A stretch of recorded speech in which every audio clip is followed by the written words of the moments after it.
দর্শক, ঘূর্ণিঝড়ে ক্ষয়ক্ষতির খবর জানাতে এই মুহূর্তে পটুয়াখালী থেকে যুক্ত হচ্ছেন প্রতিনিধি হাসান এলাহি।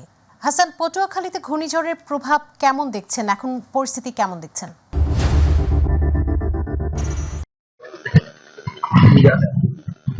ধন্যবাদ মুন আপনাকে।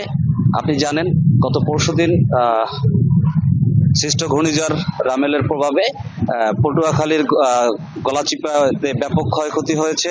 আমি বর্তমানে দাঁড়িয়ে আছি গলাচিপা উপজেলার রতনদী তালতলী ইউনিয়নের বদনাতলী খেয়াঘাট নামের একটি স্থানে, যেখানে মিনিমাম 50টি ঘর আছে, তার 12টি ঘর একেবারেই ভস্মীভূত। আমি আপনাকে একটু দেখাতে চাই আসলে এই যে আমি যে স্থানটা দাঁড়িয়ে আছি সেটা আগুনমুখা এবং বুড়া গৌরাঙ্গ নদীর ঠিক মোহনা। এই যে নদীটা দেখতে পাচ্ছেন, সাগরের ঠিক মুখে এই নদীটা। এ জায়গাতে যারা মৎস্যজীবী বেশি পরিবারগুলোতেই বেশি কাজ করে।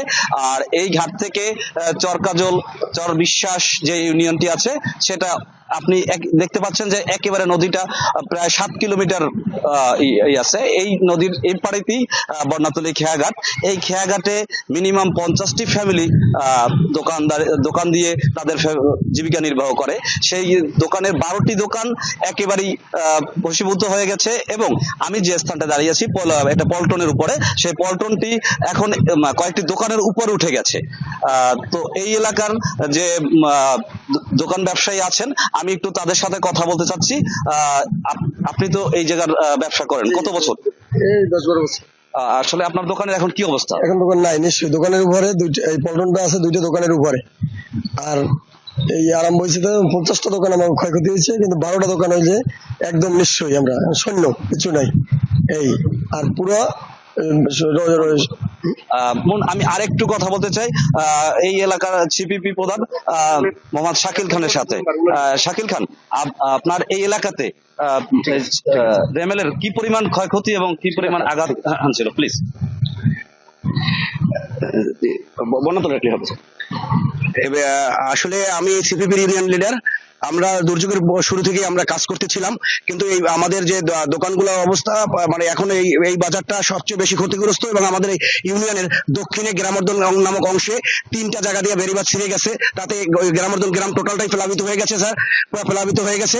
তো যার কারণে আমরা খুবই ক্ষতিগ্রস্ত। এইবারের মতো সাম্প্রতিককালে এত ক্ষতি আমাদের এই অঞ্চলের মানুষ আর কখনো দেখে নাই। এরকম ঘূর্ণিঝড় আর কখনো মানুষ দেখে নাই। খুবই ক্ষতিগ্রস্ত অবস্থায় আমরা আছি। মুন, আরেকটি আপনাকে জানিয়ে রাখি, গলাচিপা উপজেলার 10টি গ্রাম প্লাবিত হয়েছে। 4টি স্থান থেকে বেড়িবাঁধ ছিঁড়ে গেছে। তো গলাচিপা উপজেলাবাসীর সবচেয়ে প্রাণের দাবি হয়ে দাঁড়িয়েছে এখন ত্রাণ চাই না, বেড়িবাঁধ চাই। আমাদের এই অঞ্চলের মাননীয় সংসদ সদস্য একবার প্লেকার্ড দেখিয়ে বলেছিলেন যে এই এলাকার জন্য বেড়িবাঁধ খুব জরুরি দরকার। তো এই ছিল আমার কাছে সর্বশেষ সংবাদ রামেলের। হাসান, আপনাকে ধন্যবাদ।